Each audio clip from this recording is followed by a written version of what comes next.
Dyad. It takes two to tango. The opposite is beneficial.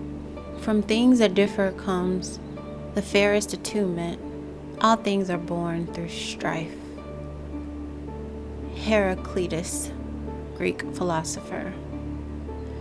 In the two, we experience the very essence of number more intensely than any other numbers. That essence being to bind many together into one, to equate plurality and unity. Our mind divides the world into heaven and earth, day and night, light and darkness, right and left, man and woman, I and you. And the more strongly we sense the separation between these poles, whatever they may be, the more powerfully do we also sense their unity. Carl Menninger, American psychiatrist. This whole wide world is only he and she. Sri Aurobindo Hos. The birth of the other. The circle is the womb and cradle of our symbolic universe. It shows us the characteristics of unity everywhere, the same and containing no differences within it. Like a pebble tossed into a pond, a circle can only reproduce more circles in its own likeness. The ancient mathematical philosophers saw this in the metaphor of arithmetic. They noticed that no matter how many times unity is multiplied by itself, the result is the same, 1. So how does unity, oneness, step beyond itself and become the many? How can the monad generate the other principles, other shapes, other numbers? How does the same produce an other? How does the primeval I generate its thou? With a mirror. Simply needs another circle identical to itself. The circle replicates a mate for itself by contemplating itself, reflecting its light, and casting its own shadow. The process is mirrored through geometry as the birth of the line. It has been done from time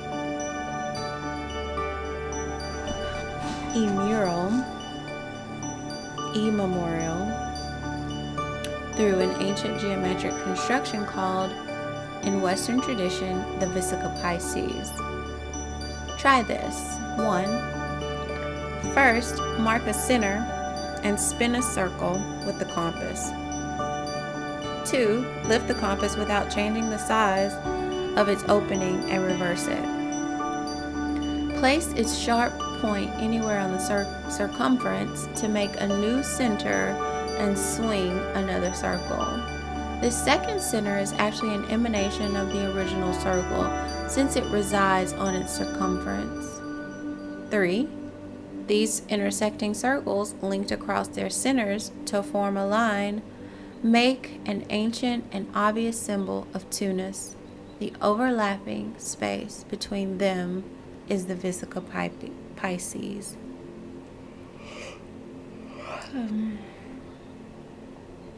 As if across a mirror,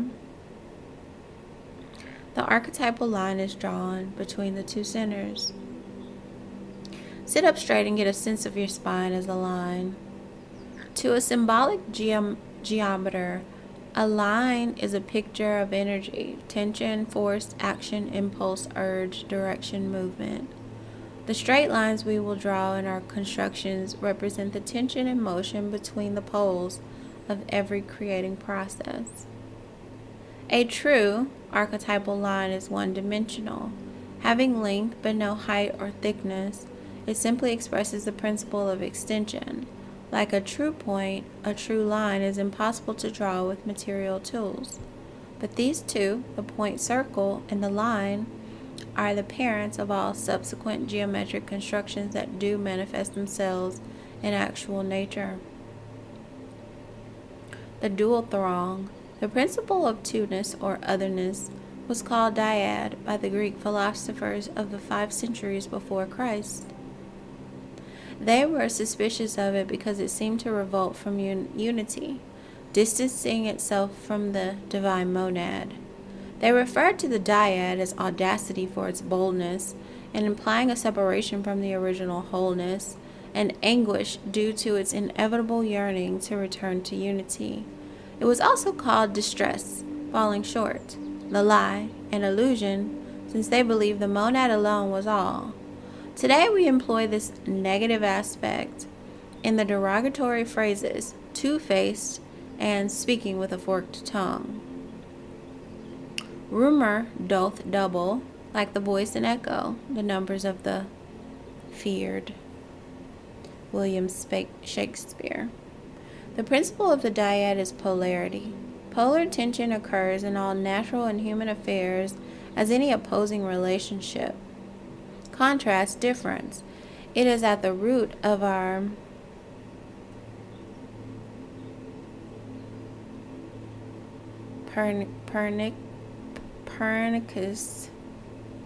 pernicious notion of separateness from each other, from nature, and from our own inherent divinity.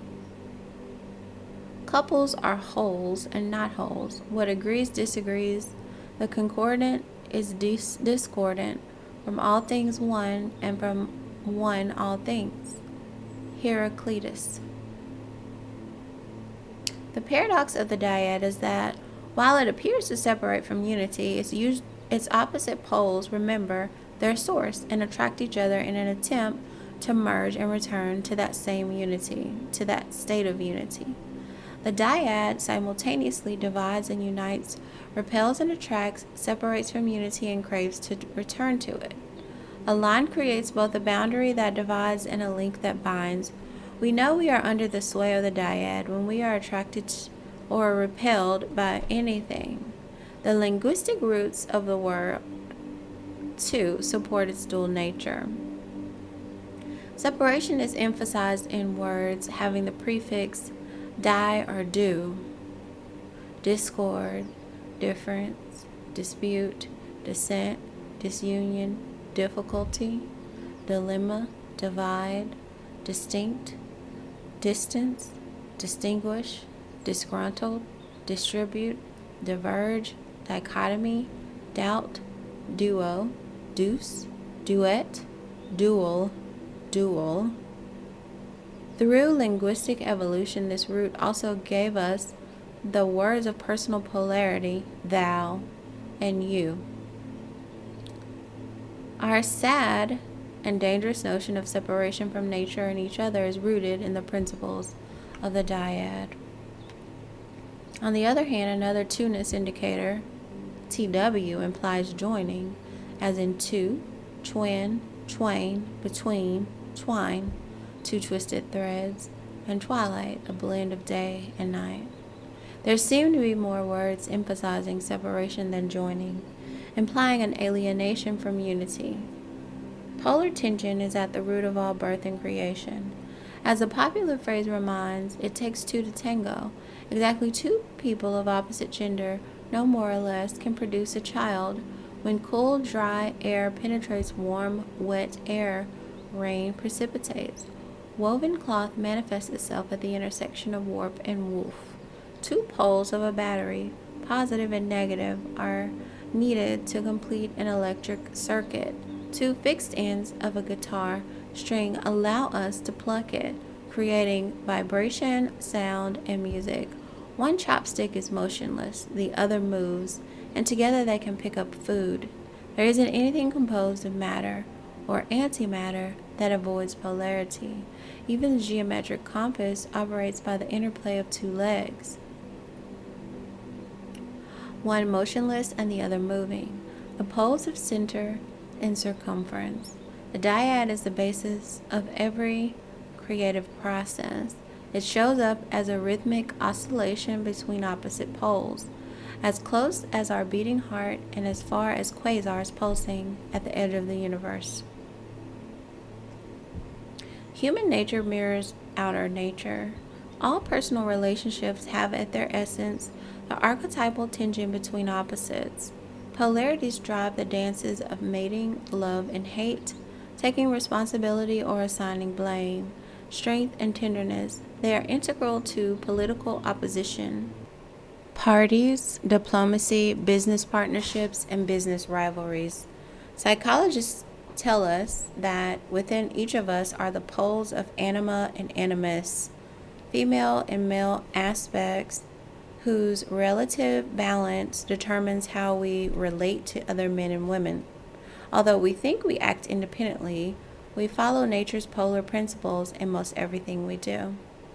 There is no quality in this world that is not what it is merely by contrast. Nothing exists in itself. A look at language reveals our investment in polarization. How often do we hear the words good, evil, true, false, hot, cold, always, never, win, lose, pass, fail, input, output, us, them, this, that, right, wrong, high, low, physics, metaphysics, man, nature, contract, expand, constructive, destructive, visible, invisible, over, under, body, mind, thesis, antithesis, up, down, laugh, cry, permanence, change, virtue, vice, presence, absence, pressure, release, joy, despair, heart, disease, health, disease, too little, too much, success, failure, creature, creator, pleasure, pain, profit, loss, limited, unlimited. Our private world is filled with these twin labels and the pictures and values that accompany them. This is the great dual throng of language. Every entity confronts itself with its own opposite. For each Tweedledee-dum, there must be a Tweedledee. Tweedledee. Neither word in any pair can exist alone. Each implies the other. If there's something you don't like, you can assume that its opposite exists, which you will like. But shunning one while chasing its opposite only invokes and strengthens the one we try to avoid. Wow. Accepting one gives equal strength to its opposite. The words we speak, write, and think will unconsciously help determine what we see. Thus, our language can shepherd us into defending ideas we may not actually hold. But experience doesn't support two-valued orientation. Life facts are in between. That's why the ancients called Dyad illusion. Everything that originated from the tree of knowledge carries in it duality. Under the sway of the dyad, we see walls, boundaries, dividers. Polarized thinking encourages our sense of separateness and deflects our vision from the world's and our own inherent unity. We cannot live in a sense of oneness, unity, and wholeness, completeness, while bouncing in the mirror world of implied opposites, continually attracted or repelled, feeling separate from each other, from nature, and from a deep relation to our inner selves. This notion of separateness from nature, in fact, encourages the environmental crises we find ourselves in. We would not attempt to tame, master, plunder, and foul nature if we recognize how those acts affect ourselves. To avoid disaster, we must learn to think differently and avoid the traps of polarity in everyday language. Even the most seemingly innocuous statement blinds us to what's really going on. For example, when we say, "This world is not real, reality is somewhere else," or "Heaven is my home, not this world," or "Ideal geometric shapes exist in an archetypal realm beyond our knowing," we're ensuring that we won't find what we seek. By thinking that what we seek lies elsewhere, we miss seeing it here right before us. Ideals aren't elsewhere but are embedded in the event. We don't notice because we're lured to one pole or the other. Only by acknowledging both poles in the pair as inseparable can we overcome relative duality and get to their common source in the monad. In our deepest self, we are beyond all polarity. It's a checkerboard world. Many worldwide religions and mythic cosmologies include stories of the birth of primeval dichotomy, usually lovers, enemies, or twins, whose polar interplay generates the world. The myths are personifications in ancient terminology of primal polar principles known to modern scientific understanding. Through these stories, the dance of opposites in nature is mirrored in ourselves. These symbols and the works of art employing them are part of larger myths that describe ways to pass constructively through the polarized world. Wow. Love among the atoms. Science and technology cannot avoid encountering the ever-present principle of polarity.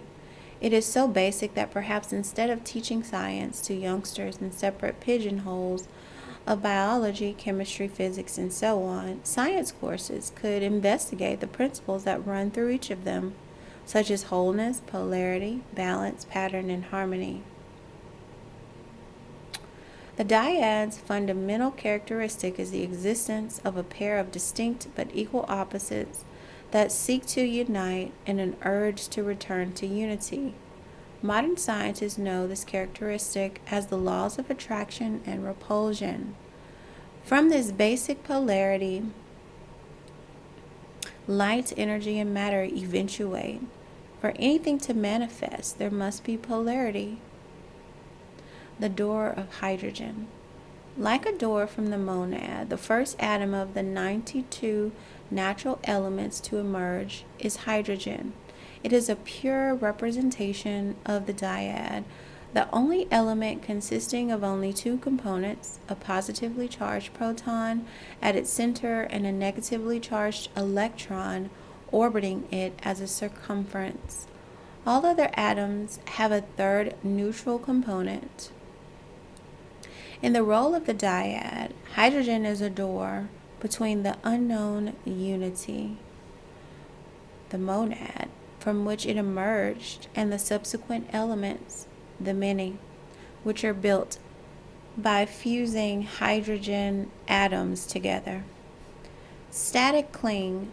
Since electrons occur in materials in large numbers, some of them can be loosened by mere friction and induced to move. Scuffling one's feet across a carpet on a dry day loosens electrons, which run up and sit on the surface of the skin.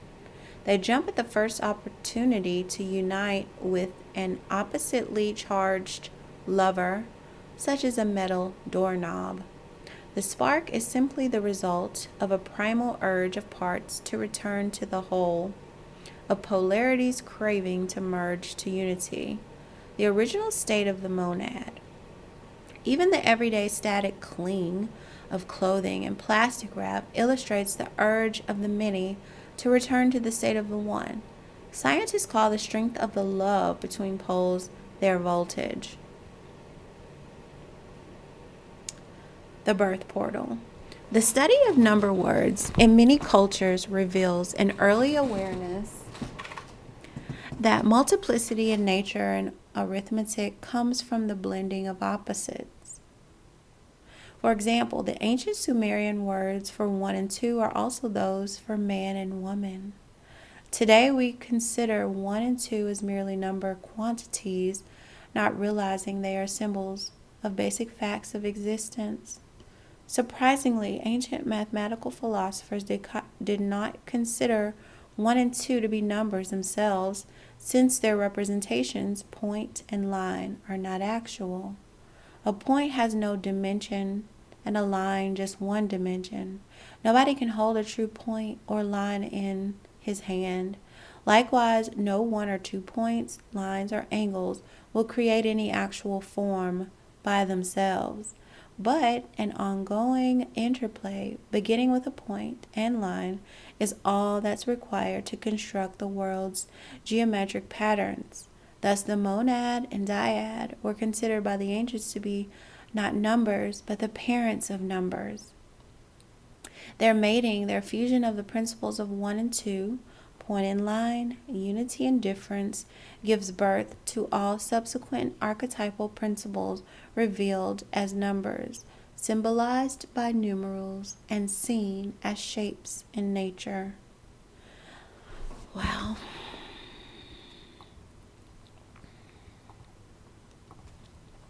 The dyad, then, is the doorway between the one and the many.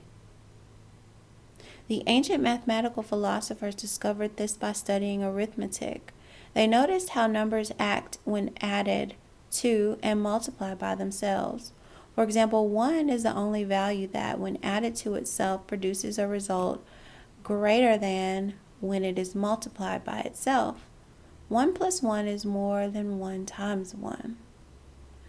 2 is also unique, but in a different way. This is the only case where the addition of a number to itself yields the same result as it does multiplying by itself. 2 plus 2 equals 2 times 2. 2 represents a balancing point between unity and all subsequent numbers, between 1 and the many. The remaining numbers, 3, 4, 5, and so on, have in common the fact that when each is added to itself, the result will always be less than when each is multiplied by itself. 3 plus 3 is less than 3 times 3. The same for 4, 5, 6, and forever onward, the many. Symbolically, 2 acts as an intermediary, a transition, a door, or portal between the monad and all the rest of the numbers. Two-ness is the whole or lens through which unity becomes and balances with the many. This is the geometric lesson of the 2 linked circles symbol of the dyad. The almond-shaped zone of interpenetration between the circles has attracted the attention of geometers, artists, architects, and myth makers through history. This is the Vesica Pisces. In Christian cultures, a reference to Christ as the fish is in the age of Pisces. It's called a mandalore, almond, in India. It was known in the early civilizations of Mesopotamia, Africa, Asia, and elsewhere. This almond space is the crucible of the creating process. It is an opening to the womb from which geometric forms are born. It brings forth shapes and patterns from the archetypal world of ideal geometry. The Vesica Pisces is a yoni, Sanskrit term for the female generative organs, through which the geometric shapes and patterns of our universe emerge. For this reason, it has also been called the womb of chaos, the womb of the goddess of night, and the mouth that speaks the word of creation. The Vesica Pisces is where the geometer assists in the birthing process. Discover the Vesica Pisces in ancient art and architecture. The Vesica Pisces was used functionally and symbolically in the construction of doors or portals between mundane and spiritual spaces. Use the geometer's tools to replicate these different styles, representing creeds that are different but share the same geometry.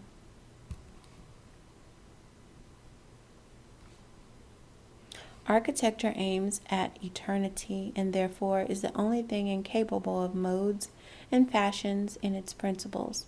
Sir Christopher Wren, English architect.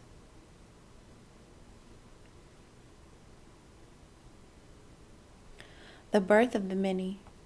One pebble tossed into a quiet pond imparts energy we can see as expanding concentric rings.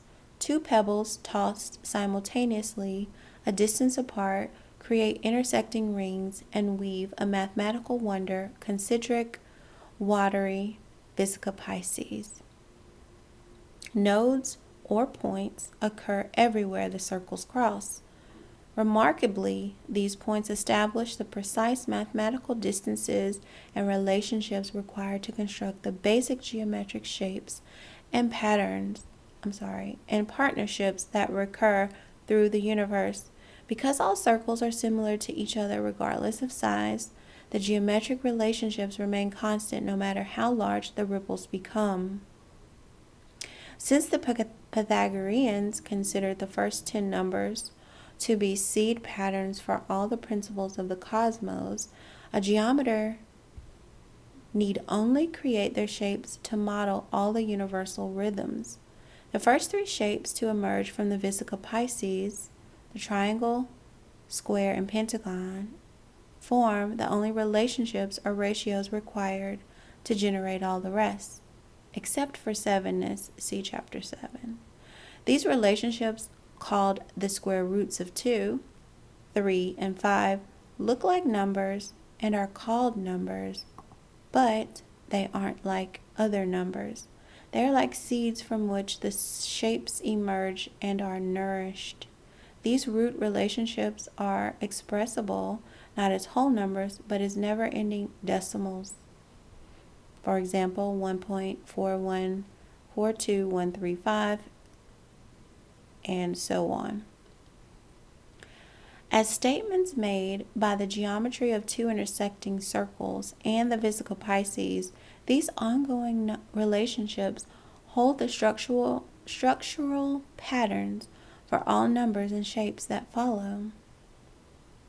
The parents of numbers, symbolized by monad and dyad, 1 and 2, point and line, when united as a Vesica Pisces, generate the mathematical root relationships underlying the shapes and patterns of the natural world. When the distance between centers is 1 unit, then the relationships reveal themselves. They are responsible for the basic two-dimensional shapes, the triangle, square, and pentagon. When constructed on paper, the shapes may be folded to make the 5 equal divisions of three-dimensional space known as the Platonic volumes. Each of these shapes will be constructed and explored in subsequent chapters. The way through. In the dyad, we see the monad refract as 2. The dyad emphasizes difference. It foreshadows the world's apparent boundaries, conflicts, and echoes our own sense of separation. Opposites appear when separateness begins, like the line that both connects and separates. The dyad unites as well as divides. In representative, the Vesica Pisces envelops a line as well as indicating its center, creating the appearance of a division, but at the same time providing us with the portal through it. Number proceeds from unity, Aristotle. The opposite poles of the dyad retain their memory of the one. At every chance, they seek to merge and become whole again. Like a lover, lightning leaps a gap to meet and dissolve with its opposite change, where they can both return to a state of unity and peace. In the metaphor of arithmetic, the dyad reveals itself as a door between the one and the many, between unity and all other numbers. The Vesica Pisces has recognized and applied in ancient art and architecture as a functional symbol of the fusion of opposites and as a passageway through the world's apparent polarities. But seeing the dyad outside ourselves is only half the picture and half the passage. We cannot avoid the polarities within us. The great dual throng of language is evidence of our own investment in a private netherworld of polarized images. As an exercise, examine the poles within your own thoughts, emotions, and desires. Consider your personal polarities, the situations that strongly attract or repel you, the strong opinions you cherish. Such situations and opinions call us like sirens toward which we unconsciously drift. We rarely resist favoring one pole or another, but only as we realize that the strength we direct toward one is shared by the other can we jimmy loose from both. By finding their common ground, their point of balance, we can pass between them without being pulled toward either side. Only then can we experience the journey with the monad through the Vesica's doorway to the further principles underlying cosmic and human design. Let's continue to use the geometer's tools to assist in the birth of a more recognizable universe. Passing through the dyad, we emerge into the triad, emissary of the principles of balance and structure. In Chapter 2,